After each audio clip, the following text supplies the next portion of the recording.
My name is Mara Whitlock. I'm 34 years old, and I live in Seattle. The night my brother threw my invitation card in my face, I finally understood something I should have accepted years ago. Some people can sit at the same table with you and still never see you. I had brought the envelope home carefully, not because I expected applause, but because a small part of me still hoped my family might care this time. It was an official invitation to the National Humanitarian Technology Award ceremony, the biggest night of my career, the kind of moment you imagine sharing with the people who are supposed to love you first. I placed it on the dinner table, right beside the serving bowl, and said I would be honored if they came. My brother picked it up before anyone else could speak. He read the front, smirked, and for 1 second I thought he might ask what the award was for. Instead, he flicked the card across the table so hard it hit my cheek and dropped into my lap. "You think we care about your stupid award?" he said, laughing like he had just delivered the best joke of the night. My mother did not defend me. She only sighed and reminded everyone that they already had tickets to the Seattle Kraken game. My father barely looked up from his plate before adding, "Don't expect us to rearrange our night for this." I looked down at the bent corner of the invitation, at my name printed in gold, at the line they had not bothered to read about the ceremony being broadcast nationwide. My hands were steady when I picked it up. My voice was even when I said one word: understood. No argument, no begging, no explanation about the patients, the hospitals, or the emergency system that had put my name on that card. I just stood, slid the invitation back into my purse, and left them to enjoy the night they had chosen. A few hours later, while they were cheering inside a packed arena, my face appeared on the giant screen above them, and suddenly everyone around my family knew exactly what they had thrown away. Before I tell you what happened when they realized the woman on that screen was me, tell me, what time is it where you are right now, and where are you watching from? I want to know how far this story travels before my family's mistake catches up with them. To understand why that one word, understood, felt heavier than any argument I could have made, you need to understand what it meant to grow up as Mara Whitlock in my family. My brother's name was Austin Whitlock, and from the time he learned how to smile at strangers, my parents treated him like the sun had personally asked permission to rise around him. He was loud, charming, athletic, and completely convinced that any room improved the second he entered it. My mother, Carol Whitlock, called him her natural leader. My father, Grant Whitlock, called him the one who knew how the real world worked. My older sister, Paige Whitlock, was the family's image expert, the one who could turn a birthday dinner into a photo shoot and a normal holiday into a social media campaign about love, gratitude, and matching sweaters. And then there was me. I was the quiet one, the useful one, the daughter who knew where the insurance cards were, who remembered when the car registration expired, who fixed the Wi-Fi, who called the plumber, who drove people to appointments, who cleaned up before guests arrived and stayed behind after they left. In our house, Austin got celebrated for potential, Paige got praised for presentation, and I got thanked only when something broke, and I made it work again. I learned early that my accomplishments made people uncomfortable unless they were convenient. When I won a science fair in middle school, my mother said it was nice, then asked if I could help Austin finish a poster he had forgotten about. When I earned a scholarship to study computer engineering, my father said college was expensive and hoped I had chosen something practical. When I graduated near the top of my class, Paige posted a group photo where I was half cropped out because, as she put it, the lighting was better that way. I used to think if I worked hard enough, became impressive enough, and made myself impossible to ignore, they would finally turn toward me and stay there. Instead, they got used to me being steady. They enjoyed the benefits of my discipline without ever becoming curious about the person carrying it. After college, I moved into public health technology, not because it sounded glamorous, but because it felt like the first place where my quiet obsession with systems could matter. I joined a medical logistics startup in Seattle that was working with hospitals, emergency responders, and rural clinics across the Pacific Northwest. Our mission sounded simple until you saw what it meant in real life. We built software that coordinated emergency drone deliveries of blood, insulin, anti-seizure medication, and small critical supplies when roads were blocked by snow, flooding, wildfire smoke, or traffic disasters. My part of the project was the routing brain, the system that decided which drone should fly, which hospital inventory could be spared, which weather pockets were safe, and how to reroute in real time when a landing zone became impossible. Most people imagined drones as toys or delivery gimmicks. I saw them as lifelines with wings. There were nights when I sat at my desk long after midnight watching storm data crawl across 3 screens, knowing that a delay of 12 minutes could mean a child in a mountain clinic did not receive the medication they needed in time. I did not wear a uniform. I did not stand in front of cameras. I wrote code, tested failures, studied maps, argued with impossible data, and stayed awake until the system did what it promised to do. The first person who saw me clearly was Dr. Naomi Kwan, our project director. She never called me shy like it was a flaw. She called me precise. She never told me to be louder.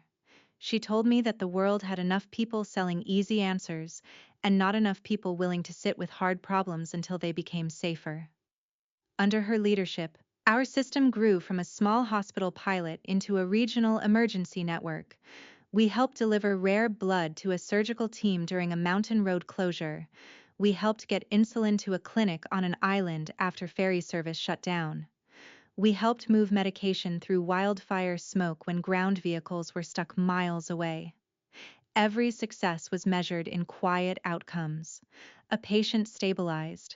A doctor stopped panicking. A family got one more morning with someone they loved. When the National Humanitarian Technology Foundation contacted our office, I assumed they wanted Dr. Kwan. Then she called me into a conference room, closed the door, and told me the nomination was centered on my routing architecture. I laughed because I thought she was easing me into a joke. She slid a folder across the table and said, "Mara, this is what impact looks like when someone finally puts numbers around it."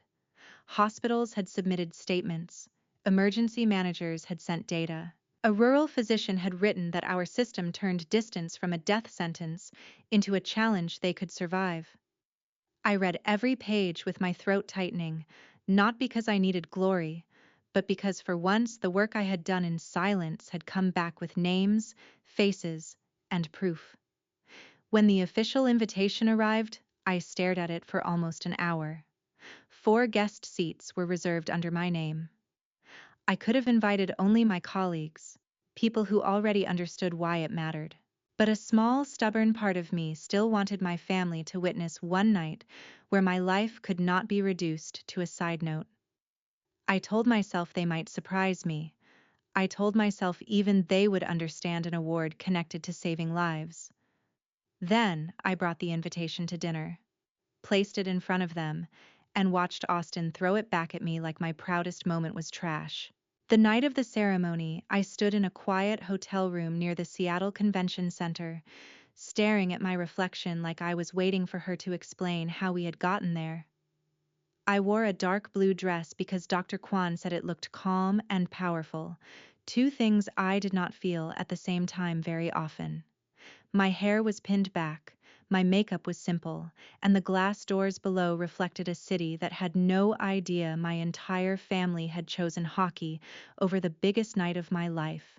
I kept my phone on silent in my purse. I did not want to check whether anyone had changed their mind. I already knew the answer.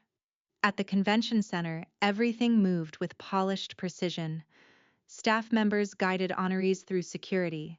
Photographers asked us to pause in front of a banner, and producers with headsets whispered into microphones while checking the timing of the live broadcast.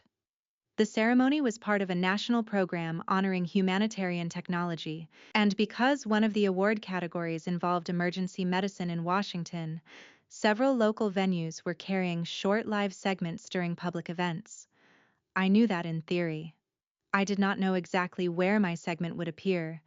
I did not know the Seattle Kraken game at Climate Pledge Arena had agreed to run the community spotlight during the first intermission. I only knew my family had tickets there, and I had trained myself not to think about it.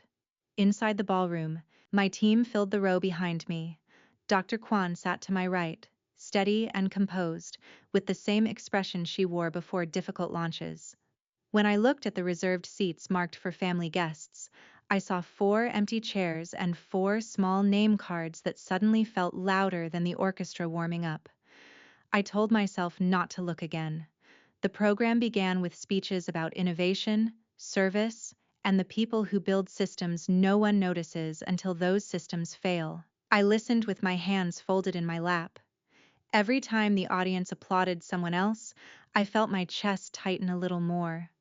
Not from fear exactly, but from the strange grief of knowing that strangers were about to stand for me while the people who raised me had not even cared enough to ask what the award was for. Across town, my family was packed into arena seats under flashing lights. I learned the details later from videos, messages, and the accidental cruelty of people who love to report embarrassment in high definition. Austin was laughing with a tray of nachos in his lap. Paige was filming a story with the ice behind her. My mother was wearing a Kraken scarf and smiling at the camera like the night was going exactly the way she wanted. My father was checking game stats, completely relaxed. Then the intermission lights dimmed. The arena host announced a special community spotlight, and the giant screen above center ice changed from hockey highlights to the live feed from the awards ceremony. At first, no one in my family reacted. They had no reason to. It was just another public service segment, the kind of thing people half watch while standing in line for drinks. Then my photo appeared. My full name appeared beneath it. Mara Whitlock, Senior Systems Architect, Northwest Emergency Medical Drone Network. The caption below that read, "Honored for technology credited with improving emergency medical delivery across the Pacific Northwest." In the arena video, you can see Austin stop chewing. You can see Paige lower her phone. You can see my mother lean forward like the screen had suddenly moved too close to her face. Back in the ballroom, the host was reading my introduction.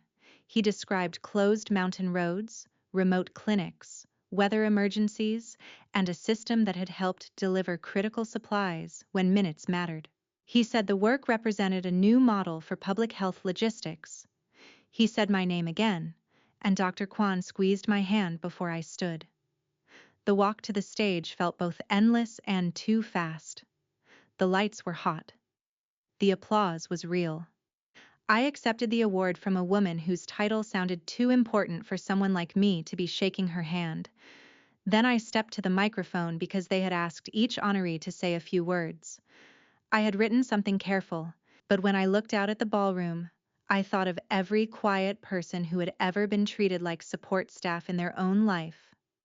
I said the award belonged to the dispatchers, nurses, engineers, drone operators, and rural doctors who knew that quiet work can be the difference between panic and survival. Then I said, sometimes the most important systems are the ones people do not notice until the moment they need them. The ballroom applauded again. At the arena, people sitting near my family began turning their heads. Someone behind them asked, "Whitlock, is that your daughter?" Another person said, "Wait, you are related to her? Why are you here and not there?" My mother opened her mouth, but nothing graceful came out. My father stared straight ahead. Paige started typing fast. Austin, the same brother who had thrown the card into my face, sat frozen with cheese sauce on his thumb while my face filled the screen above him. For once, he was not the center of the room. For once, the entire room was looking past him and straight at me. After the ceremony ended, I stayed for photographs, handshakes, and the kind of polite conversations where everyone says congratulations in a voice that sounds like they have said it 100 times that evening. My team was glowing. Dr. Kwan looked proud in the quiet way that meant more to me than any shout across a room. I was still holding the award when I finally took my phone out of my purse. The screen lit up like an emergency dashboard. 27 missed calls, 43 text messages, multiple voicemails, tags from people I barely knew. The family group chat, which had been almost silent since they dismissed my invitation, was now moving so fast the messages seemed to stack on top of one another. The first one was from Austin. Mara, call me. Then another. Seriously, call me. Then, you know I was joking, right? You cannot be mad over dinner. My mother had sent a paragraph that began with, "We are so proud of you, sweetheart." As if pride were a blanket she could throw over the entire evening and hide what had happened underneath. My father wrote, "That was impressive. We should discuss how to handle media attention as a family."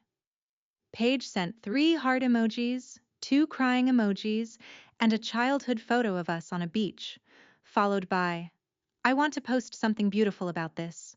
The difference between their words before the broadcast and their words after it was so sharp I almost laughed. No one asked if I was okay. No one asked how the ceremony felt.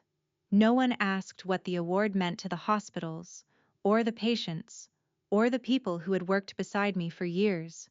They asked who had interviewed me. They asked whether there would be a feature story.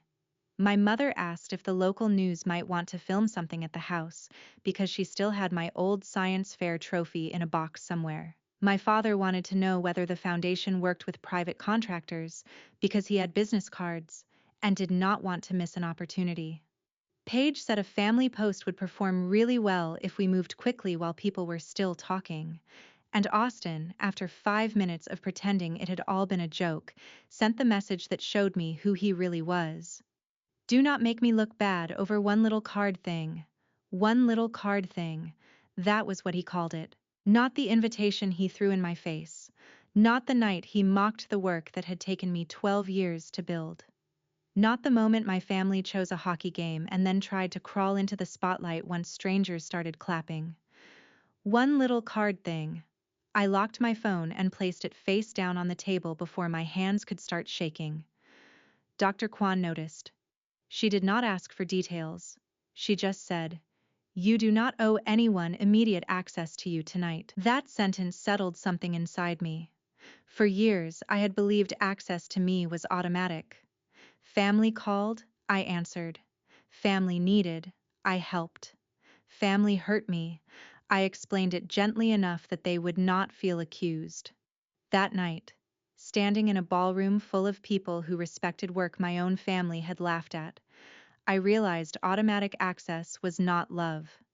Sometimes it was just habit wearing a nicer name. By the time I got back to my apartment, the situation had grown teeth. Someone had found Austin's story from earlier that evening. He had posted it before the game, probably thinking it made him look funny.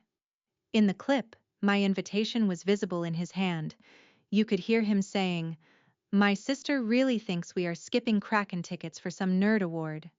Then the camera shook as he tossed the card at me. My face was only visible for a second, but it was enough. He had captioned it, "Big Award Energy." The internet did what the internet does. Someone placed that clip beside the arena footage of him watching me on the giant screen. Then someone added the broadcast segment from the award ceremony. By midnight, strangers were sharing the 3 moments in order: the mockery, the recognition, the silence on Austin's face. My mother called again. My father called again. Paige sent, "We need to get ahead of this." Austin finally stopped joking and wrote, "Mara, please just comment that we are good." I read that message several times. We are good. Those 3 words would have saved him more than they would have healed me. For the first time in my life, I did not feel responsible for cleaning up a mess my family had made by stepping over me. I opened a folder on my phone, saved every screenshot, saved the story before he could delete it, and placed my award on the shelf by my window. Then I made tea, sat in the quiet, and let their panic ring without answering. The next morning, I woke to a city that had moved on to rain, traffic, and work. But my family was still trapped inside the mistake they had made in public.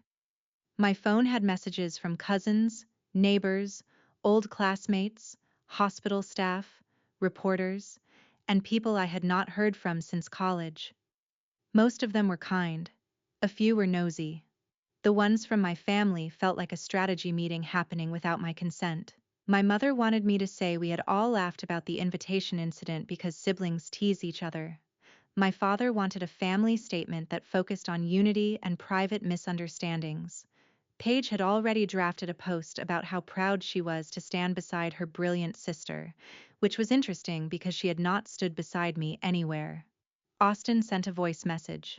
I did not play it at first. I watched the waveform sit there like a dare. When I finally listened, his voice was tense, angry, and scared. He said people were taking things out of context. He said clients had seen the clip. He said someone from his office had asked if the woman on TV was really the sister he had been mocking. Then his voice sharpened. You need to fix this, Mara. You know how the internet is. That was when my sympathy ended. Not because I wanted him destroyed, but because even then, with the evidence in front of him and the consequences arriving at his door, he was still asking me to protect him from the truth, instead of asking how it felt to be humiliated by my own brother. I made coffee, sat at my kitchen table, and wrote one message in the family chat. I did not insult them. I did not exaggerate. I did not perform pain for dramatic effect. I kept every sentence calm enough that no one could pretend I was hysterical. I wrote that I appreciated the congratulations, but I would not participate in any interview, post, article, or public statement framing my award as a family achievement. I wrote that my work belonged to my team, to the doctors and patients who trusted us, and to the communities the system served. I wrote that they did not have permission to use my name, photo, award, or story to repair their reputations or promote their businesses. I asked them not to contact my coworkers, my company, the foundation, or any hospital connected to the project. Then I added the line I knew would hurt because it was impossible to twist.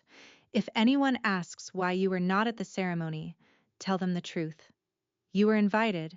You laughed at the invitation. Austin threw it at me, and you chose the hockey game.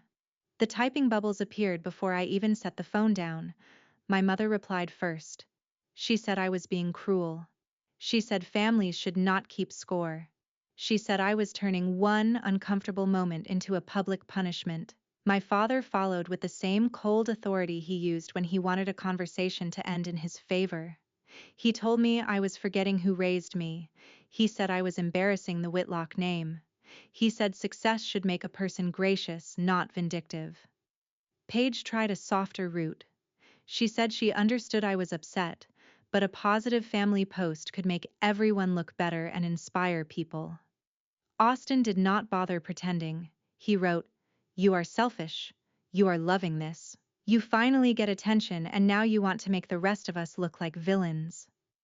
I stared at that message and felt something old finally break cleanly instead of bending again. I typed back only to him. Austin, if telling the truth makes you look like a villain, the problem is not my truth. The problem is your behavior. He called me immediately. I declined. He called again. I declined again. Then I blocked him on every platform where he had access to me. I muted the family chat for a year. I emailed our communications director and made it clear that no family member was authorized to speak on behalf of me, my team, or the project. I forwarded the message to Dr. Kwan, not because I needed permission, but because I trusted her to know where the professional boundaries should be. She replied 5 minutes later. "We will keep the story focused on the work. Proud of you." That was it. No lecture. No demand for forgiveness. No attempt to make me smaller so other people could feel comfortable. For the rest of the day, my phone still lit up, but my apartment stayed quiet.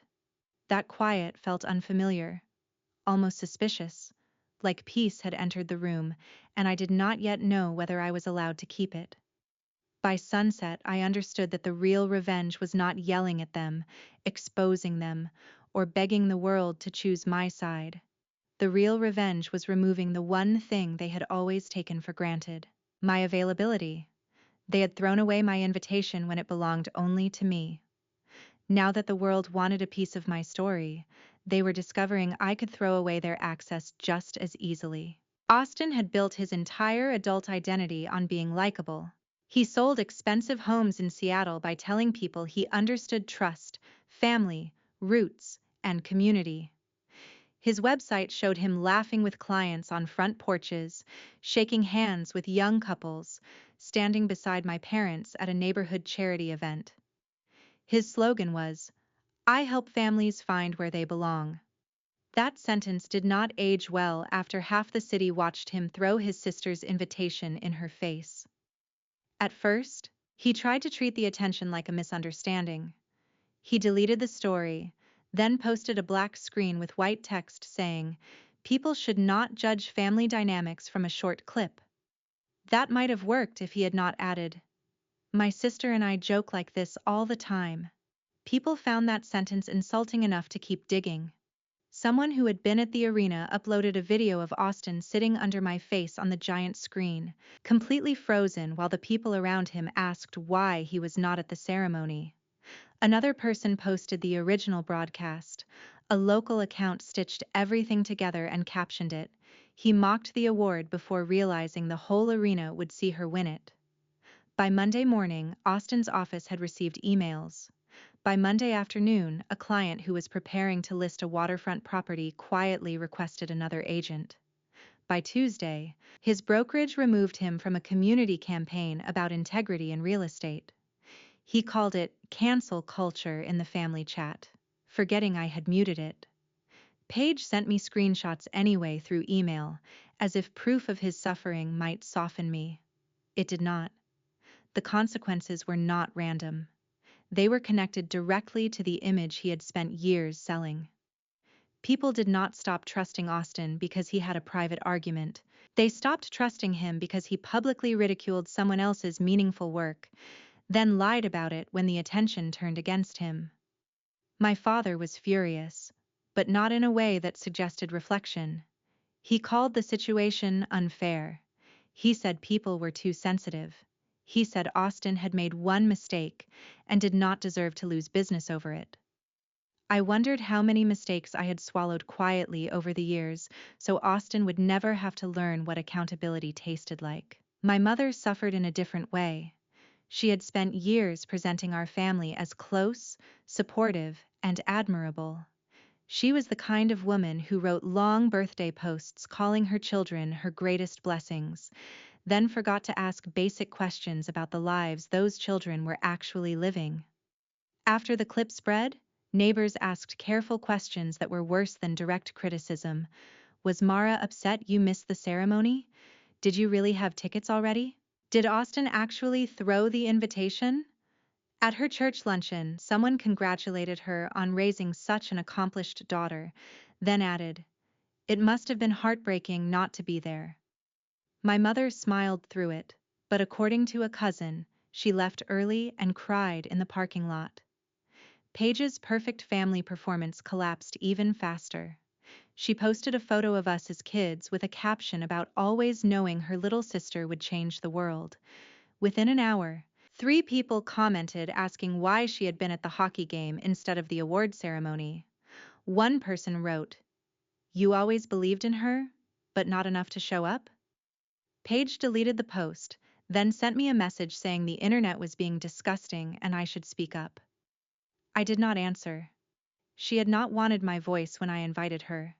She only wanted it when silence cost her something. Austin lasted 4 days before he sent a real apology. Not a public one. Not a polished one. A private text from a new number because I had blocked the old one. It was long, messy, and for the first time, missing the usual performance. He wrote that he had been jealous. He wrote that he hated how easy it was for me to be respected for something real, while he had to keep selling people a version of himself he was not sure he could maintain. He wrote that when my face appeared on the arena screen, he felt the whole section turn toward him, and all he could think was that he had made himself small by trying to make me smaller. He said he was sorry for throwing the invitation, sorry for laughing, sorry for asking me to fix it before asking if I was hurt. I read the message twice, then I set the phone down. There was a time when those words would have pulled me straight back into the role of family repairwoman. I would have comforted him, told him he was not a bad person, helped him craft a better apology, maybe even posted something kind so people would leave him alone. But that version of me had been trained by years of being useful, not loved. I did not hate Austin. I did not wish him permanent ruin. I hoped the humiliation taught him something his comfort never had. But I also understood that an apology does not become a key just because someone finally finds it under pressure. He had opened a wound in public. He did not get to decide when I was healed in private. So I did nothing. No reply, no reassurance, no rescue. And for once, the silence in our family did not belong to me because I had been ignored. It belonged to them because I had finally stopped answering. The months after the award did not become the dramatic victory parade people might imagine. Life did not suddenly turn perfect because strangers clapped or because my family finally understood they had underestimated me. Success is powerful, but it is not magic. It does not erase years of being overlooked. It does not turn selfish people into safe people overnight. What it did give me was visibility, and I chose carefully what to do with it. Our medical drone network received new funding, and Dr. Kwan used the attention to expand partnerships with rural clinics, tribal health centers, and emergency response teams that had been asking for better options for years. I spent less time answering questions about the award and more time helping build the next version of the system. We improved cold storage tracking, added safer landing protocols, and trained new engineers to think about patients as people, not statistics moving across a dashboard. That mattered to me more than any headline. I also started mentoring students, especially young women and quiet kids who reminded me of the person I used to be, the one fixing everyone else's problems while wondering if her own dreams were too inconvenient to mention. When I spoke to them, I did not tell them to chase applause. I told them to chase usefulness with dignity. I told them that valuable work is still valuable when no one at home understands it. I told them that education is not just about degrees, awards, or technical knowledge. Real education teaches you how to solve problems, how to serve people, how to recognize your own worth, and how to respect the worth of others before the world forces you to. That became the part of my story I cared about sharing, not the insult, not the viral clip, not Austin's fall from his self-made pedestal, the lesson.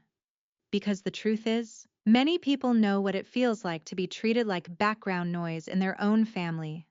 They know what it feels like to bring home something meaningful and watch someone reduce it to nothing because they are too insecure, distracted, or selfish to care. And many of those people spend years trying to become impressive enough to earn basic respect. I wish someone had told me earlier that respect given only after public recognition is not the same as love. My family still tried to reach me. My mother sent messages through relatives saying she missed me.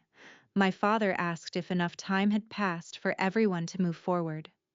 Paige occasionally posted vague quotes about forgiveness and healing, always with lighting good enough to suggest she had chosen the quote for engagement. Austin did not contact me often after that apology, but when he did, his messages were shorter and less defensive. Maybe he was changing. Maybe he was just learning that pressure did not work anymore. Either way, I kept my distance. I did not attend the dinner my mother tried to organize in my honor. I did not let my father introduce me to business contacts as his brilliant daughter. I did not allow Paige to tag me in family memories that skipped the truth. And I did not let Austin use my forgiveness as a public relations strategy. People sometimes think boundaries are walls built from anger. Mine were not.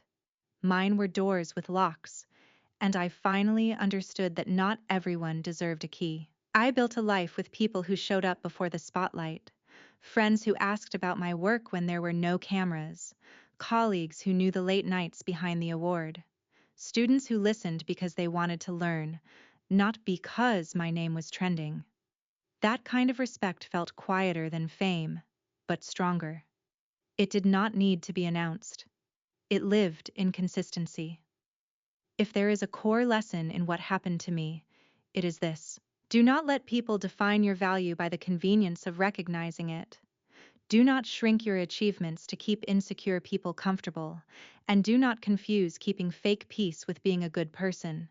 Sometimes protecting your dignity is the most honest, healthy, and educational choice you can make, because it teaches others that love without respect is not enough. I still have the invitation Austin threw at me.